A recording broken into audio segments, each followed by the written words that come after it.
Did you know that you could get foreclosed upon if you owe no principal balance on your mortgage? So that happened to my mom. My name is Courtney Richardson. I'm the founder of the Ivy Investor, and I wanted to talk about a situation where, because my mom had all of her documents, the bank was not able to foreclose on her, but she had to do some work. So let me talk about it. So here's the thing. If you know anything about my story or the story that I tell about my mother moving her from bankrupt to retired in about 11 years, one of the major parts of that story is that my mother was she basically got rid of a foreclosure, or stopped a foreclosure process, I should say, by filing for Chapter 13 bankruptcy. Chapter 13 bankruptcy allows you to keep some of your assets, but it's basically like a reorganization for you personally. So your creditors get together, they come up with a number that you have to pay, and you pay a monthly amount to your bankruptcy trustee. Her monthly amount was like $800 some odd dollars plus, and she had to stay current in her obligations that she had outstanding, which was her mortgage. So I give you that commentary to share like kind of what the background was. So when my mom was discharged from bankruptcy about a year early, because she worked really hard, and we worked together to get her through it. So when she was discharged from bankruptcy a year early, she started making additional principal only payments to her mortgage. She was able to pay her mortgage off in 7 years.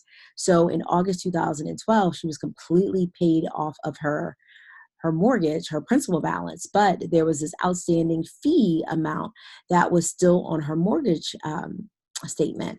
And so I was working with her, and I was like, what is this? So I called, and they said, oh, these are late fees. And I was like, no, she hasn't been late at all. What are you talking about? At least not since the bankruptcy.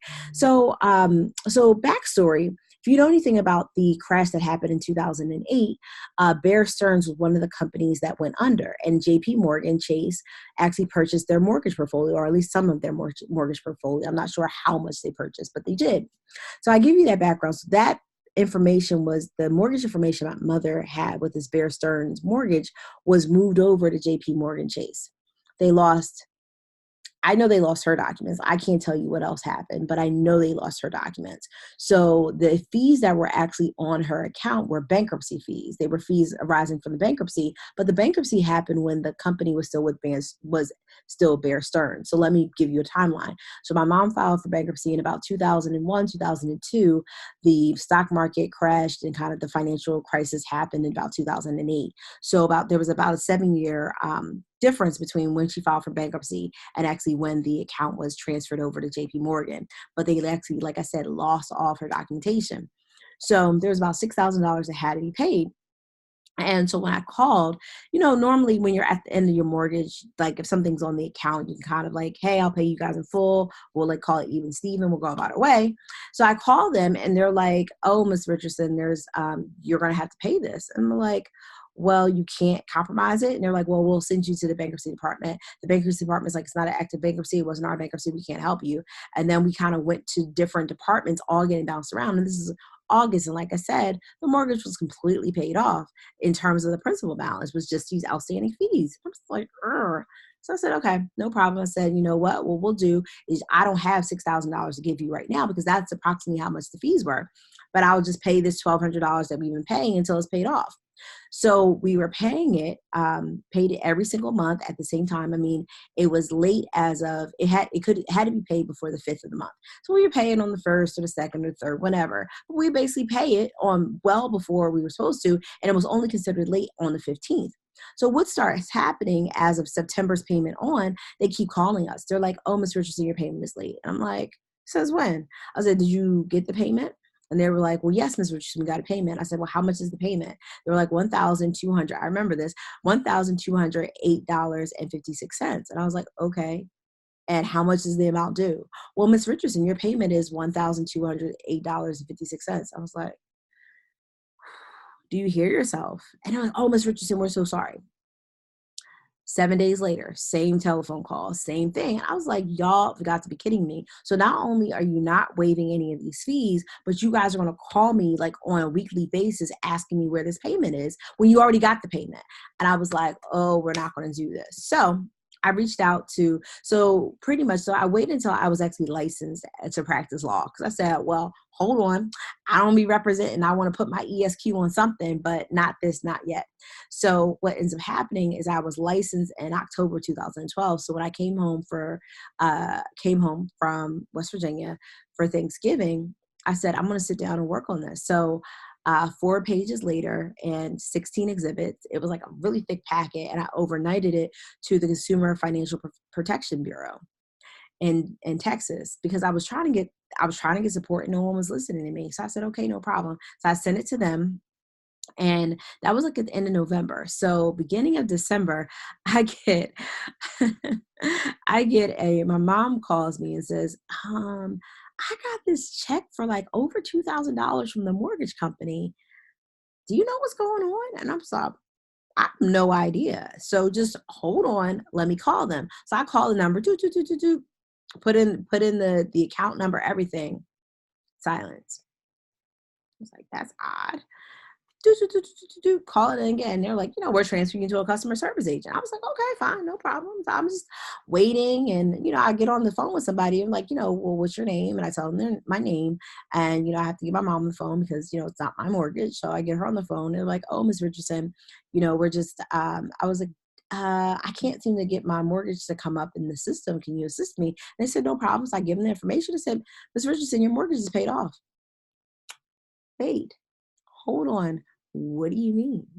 And they said, yeah, your mortgage is paid off. We sent you a check, of the money that you had in the account that, was already paid. I was like, okay.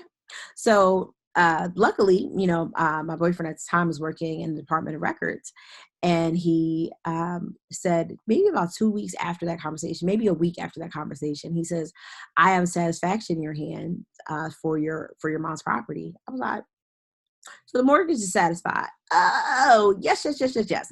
So I was super excited. But see, here's the thing, and this is the reason why, because they were about to start foreclosure proceedings on the house. And I was like, I've had enough. You're calling, you're harassing us. You're basically not adhering to any of the rules and regulations because the payment was paid. And maybe you didn't like the payment, your system didn't register as such. I don't know, none of which is my problem. So I complained. And it was a great time because, again, here's the thing, and this is the difference between people who fight with weapons that are appropriate for the. So basically, we came to a knife fight with a gun. And the reason why I say that, and I mean, I try to flip I flip the saying, is because my mom had every single mortgage statement since like the early 2000s. And so what I was able to do is reconstruct exactly what happened when the account was transferred, because you can see what happened because they kept saying, so they responded to us saying, oh no, these are late fees. She was late on this day. I was like, I showed them statements of the period times that they were talking about, and there was no late fees because she wasn't late. And so again, I was able to really build my case. I had a 4-page letter and 16 exhibits basically proving my point. And so again, there was no denying that JP Morgan Chase was wrong. And there was no denying that either she could pay it at her rate that she was paying it, or they basically had to satisfy the mortgage. But one of the things that they could not do was foreclose. So the reason why I even share all of this with you is that when you have a interest in property, it is so important to have all of your documents. And I know people get excited about burning their mortgage when the house is paid off and all this other stuff, but you may need those documents later on. It is the Department of Records, most places and most states and most counties, to actually file things. They're supposed to file, mortgages, mortgage satisfaction, transfers, all that. But every so often, and I was an oil and gas attorney for years, every so often something gets misindexed. So it may not process the way it's supposed to, and it may not, when you do a title search, come up. So the only documents that you may have is a satisfaction of mortgage, and that's it. So I get that people, and then also there's a commentary like, oh, well, you actually owe more money. There could be anything. So you need all of the documents that kind of attach to your mortgage and attach to your home or attach to whatever property you have. You need to keep them until you sell the property, period. And I know I really emphasize this because, again, we lose, my people will perish for a lack of knowledge. And I know people get excited about these mortgage burning parties and having those conversations, and I get it. But, don't you need to keep the original, copy it, and then burn it. So you still have the symbolic, but you actually have the documents that you need, because I don't want anybody to go through what my mother went through without having the proper documentation and all of that history that she had. It really saved the house. We would have really been up a creek. Now, we would have probably made it work, but again, it would have been a lot harder to do. So I really share with people, you have to be diligent about what you own, and ownership is key, but you have to have the proper documents and the proper paperwork, and you need to keep it. And I know it's not sexy to have all this paperwork, but it's not a whole bunch. But I just tell you, you have to protect what you own. And that goes for anybody and anything. And also, protection is making sure that these things are covered in your will. It's not just like hanging out there in the world, so somebody will take care of it. No, you got to take care of it. If you own it, you take care of it. So that's kind of like my little rant of the day, because again, I saw all these church more church mortgage burning parties, and I appreciate the sentiment, but I just want to make sure that people are not getting ahead of themselves, and they're protecting their assets by making sure that they have all the proper paperwork and they keep all the proper paperwork, because anything can happen. It could be misindexed, the bank could lose it, anything can happen. And you want to make sure that you are the person that holds all the documents that pertains to your property. My name is Courtney Richardson. I'm the founder of the IB Investor. I'm just very excited about everyone creating wealth the right way, but also being diligent about the things that they already have. Part of wealth creation is maintaining your wealth. Have a great one.